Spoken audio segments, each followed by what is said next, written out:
Everyone, मैं doctor प्रगति गुप्ता और आज इस वीडियो में हम बात करेंगे 5 ऐसे मिस्टेक्स के बारे में जिनको अगर पैरालिसिस के पेशेंट अवॉइड करते हैं, उन मिस्टेक्स को नहीं करते हैं तो आपकी रिकवरी जल्दी से जल्दी हो सकती है। अक्सर जब भी क्लिनिक में पेशेंट आते हैं तो कुछ या तो गलतियां कर रहे होते हैं जिसके लिए हम मना करते हैं कि आप इन चीज़ों को अगर अवॉइड करते हो, इन गलतियों को नहीं करते हो तो आप में जल्दी सुधार आ सकता है, क्योंकि पेशेंट इस कंडीशन में होता है कि अगर वो इन मिस्टेक्स को अवॉइड करेगा तो उनकी रिकवरी बहुत आसानी से स्पीड अप हो सकती है। सबसे पहली मिस्टेक जो पेशेंट कर रहा होता है, जब किसी को इनिशियली पैरालिसिस होता है, वो कम्प्लीटली बेड रिडन होता है, लेकिन एक फेज आता है जब वो चलने फिरने लग जाता है। बट ब्रेन क्या करता है, ब्रेन भूल चुका होता है कि मैं चलना फिरना अब स्टार्ट कर चुका हूँ, मेरी बॉडी में ये रिकवरी आ चुकी है। तो पेशेंट को लगता है कि मैं कमज़ोर हूँ, मैं चल फिर नहीं पाऊँगा।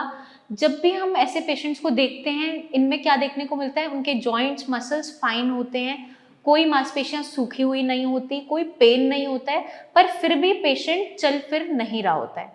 अगर आप कॉन्टिन्यूसली बैठे रहेंगे, अपने मसल्स का इस्तेमाल नहीं करेंगे, मोबिलिटी नहीं करेंगे, तो आपके अंदर रिकवरी स्लो डाउन हो जाती है, आपकी मांसपेशियाँ भी ग्रेजुअली सूखना स्टार्ट हो जाती है। क्योंकि आप अगर फॉर एग्जाम्पल मान लीजिए आपको कहीं फ्रैक्चर कभी हुआ होगा, हड्डी कोई टूट गई थी, वहाँ पर कुछ समय के लिए प्लास्टर लगा दिया जाता है। जब प्लास्टर खुलता है उसके बाद दोबारा से उस हिस्से को मोशन में लाने के लिए, मोबिलिटी लाने के लिए आपको कोई ना कोई एक्सरसाइजेज रिकमेंड की जाती है ताकि आपकी स्टिफनेस खत्म हो जाए। क्योंकि अगर हम मांसपेशियों को मूव नहीं करेंगे तो अकड़न बढ़ती चली जाती है और पेशेंट की रिकवरी वहाँ पे स्लो डाउन हो जाती है। सेकेंड मिस्टेक जो अक्सर पेशेंट कर रहा होता है, इनिशियली जब बेड रिडन थे तो फिजियोथेरेपिस्ट आता था, एक्सरसाइज करवाता था और चला जाता था, खुद का एफर्ट नहीं लगता था। लेकिन अब हम रिकवर हो चुके हैं, थोड़ा इस फेज तक पहुंच चुके हैं जहां पर हम खुद से एक्सरसाइजेस कर सकते हैं। बट हमने एक माइंडसेट बना लिया है कि जब फिजियोथेरेपिस्ट आएगा, वो एक्सरसाइज करवाएगा तो ही हम एक्सरसाइज करेंगे और फिजियोथेरेपिस्ट ही हमें एक्सरसाइज करवाएगा। इसका एक साइड इफेक्ट क्या देखने को मिलता है कि पेशेंट खुद से अगर मोबिलिटी कर भी पा रहा होता है, एक्टिव एक्सरसाइजेस कर भी पा रहा होता है, मान लीजिए आपका रिस्ट में मूवमेंट इनिशियली नहीं थी तो फिजियोथेरेपिस्ट आता था, सपोर्ट देकर आपके रिस्ट को मूव करवाता था, लेकिन अब आपकी रिस्ट में मूवमेंट आ गई है, वहाँ कोई अकड़न नहीं है, दर्द नहीं है और आप ये एक्सरसाइज खुद परफॉर्म कर सकते हैं, तो वहाँ पर हमें एक्टिव एक्सरसाइजेस पे स्विच होना है ताकि आपकी मसल्स खुद से स्ट्रेंथन अप होना स्टार्ट हो जाएं और मोबिलिटी आनी स्टार्ट हो जाए और ब्रेन ये चीज़ समझ सके कि मुझे कैसे अपने हैंड को, रिस्ट को मूव करना है, एक सिग्नल दे सके कि कैसे मुझे अपनी रिस्ट की मूवमेंट को लाना है। पैसिव एक्सरसाइजेज वहाँ पर वर्क करती हैं जहाँ पर पेशेंट बिल्कुल बेड रिडन है, खुद से कुछ नहीं कर पाता, मांसपेशियाँ बिल्कुल स्टिफ हो गई हैं, वहाँ पे पैसिव एक्सरसाइजेस का रोल बहुत इंपॉर्टेंट है जहाँ पर कोई और आपको असिस्ट करके एक्सरसाइज करवाता है। अब जब हमारा ये फेज आ गया है तो हम एक्टिव एक्सरसाइजेस कर सकते हैं, खुद का एफर्ट लगा सकते हैं, वहाँ पर हमें खुद का एफर्ट ज़रूर लगाना है और एक्सरसाइजेस को खुद से परफॉर्म ज़रूर करना है। थर्ड मिस्टेक जो मोस्टली पेशेंट्स कर रहे होते हैं, अगर क्लिनिक पे पेशेंट आया है, मैं उन्हें बोलती हूँ कि आप एक बार अपना हाथ ऊपर उठा के मुझे दिखाइए, आप ये सामान पकड़ के मुझे दिखाइए। फॉर एग्जांपल मैं पेन देती हूँ होल्ड करने के लिए या कोई कंटेनर देती हूँ तो बिना ट्राई किए ही वो मना कर देते हैं, नहीं मैम हमसे नहीं होगा। तो ये सबसे बड़ी गलती है। हमें क्या ध्यान रखना है कि अगर आप कोई भी एक्टिविटी पहले परफॉर्म नहीं कर पा रहे थे या अभी भी नहीं कर पा रहे हो, एटलीस्ट आप वहाँ पर कोशिश करो, क्योंकि अगर आप कोशिश करोगे तो ही कामयाब हो पाओगे। अगर हम पहले ही माइंडसेट ऐसा रखेंगे मुझसे ये एक्टिविटी नहीं हो पा रही है, मैं कर ही नहीं पा रहा हूँ, तो जितनी भी आप ताकत लगा लोगे आपकी मांसपेशियों में दोबारा से मूवमेंट नहीं आ सकती। फॉर एग्जाम्पल पेशेंट के हाथ में बिल्कुल स्टिफनेस है, हैंड मूव नहीं होता, उसे जब हम बोलते हैं कि अपने हाथ को लिफ्ट करो तो वो इतना सा भी लिफ्ट नहीं करेगा और बोलेगा मुझसे नहीं हो पाएगा। फिर हम उन्हें कहते हैं कि आप थोड़ा सा सपोर्ट के साथ असिस्ट करके उठाओ, तो वहाँ पर वो थोड़ा सा कोशिश करना स्टार्ट करता है। तो आपने पहले से ये नहीं सोचना कि मुझसे ये एक्टिविटी होगी ही नहीं, अपने माइंड को पॉजिटिव रखते हुए काम करना है। मैं जानती हूँ कुछ केसेस में बिल्कुल मूवमेंट नहीं होती, लेकिन मैं उन्हें भी कहती हूँ कि आप एक बार कोशिश तो करो, जब आप कोशिश करते हो तो डेफिनेटली वहाँ पर कोई ना कोई स्कोप ऑफ रिकवरी बनता है, ब्रेन पाथवे बनाता है दोबारा से मूवमेंट लाने का, आपके हाथ पैर को दोबारा से चलाने का।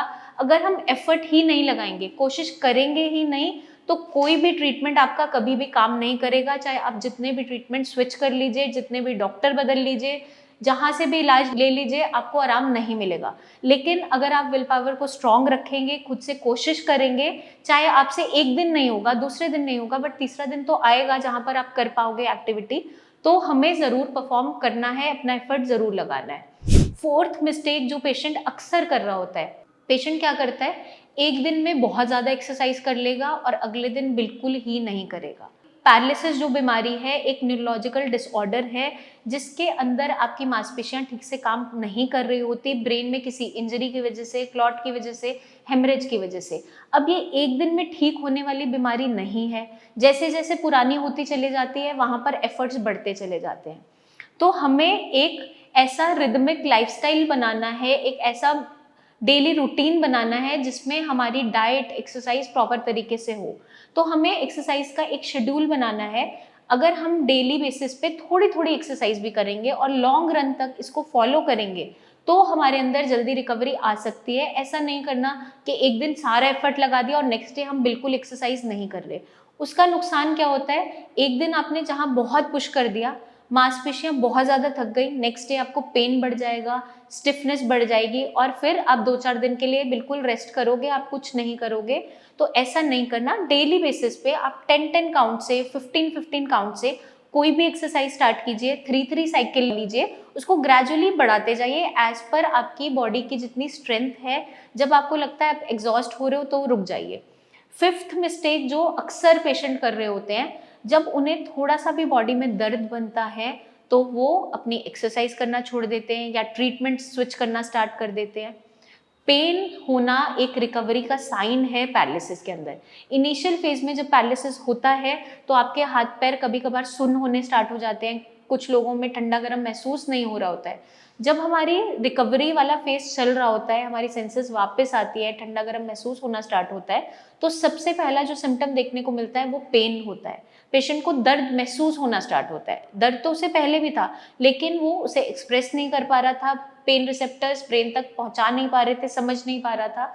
तो अगर आपको ड्यूरिंग ट्रीटमेंट कुछ दर्द होना स्टार्ट हो गया है तो उसको लेकर आपने बहुत ज़्यादा घबराना नहीं है।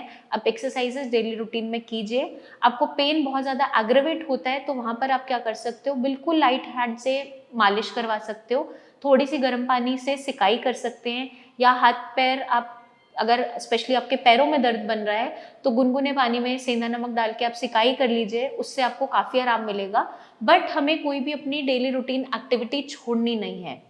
आई होप ये वीडियो आपको मदद करेगी जल्दी से जल्दी रिकवरी लाने में और समझने में कि अगर आप भी कोई ऐसी गलतियां कर रहे हैं तो प्लीज़ मत कीजिए, ताकि आपकी रिकवरी हैम्पर ना हो। जल्दी से जल्दी आप इस बीमारी से अपना पीछा छुड़ा सके, इंडिपेंडेंट हो सके, क्योंकि इस बीमारी को आप अच्छे तरीके से, इस बीमारी से रिकवर हो सकते हो अगर आप गाइडलाइंस को फॉलो करते हो, चीज़ों को अच्छे से समझते हो, अपनी बीमारी को समझते हो, अपने लक्षणों को समझते हो, उस पर काम करते हो। बेसिक जो हमारा लाइन ऑफ ट्रीटमेंट रहता है पैरालिसिस में, इसमें क्या है, आप कॉन्टिन्यूस अगर एफर्ट लगाते हो तो ये बीमारी हार जाती है और आप जीत जाते हो। अगर हम एफर्ट लगाना छोड़ देते हैं तो ये बीमारी आपको ठीक कभी भी नहीं होने देती। तो आई होप आपको ये वीडियो मदद ज़रूर करेगी। आपको कुछ भी पूछना है तो कमेंट सेक्शन में कमेंट करके पूछिए, हमारे टीम ऑफ डॉक्टर से बात कीजिए। बट अब अगर हम इनमें से कोई भी गलती कर रहे हैं तो अब हमें बिल्कुल नहीं करनी है। अपना खास ध्यान रखिए। Take care.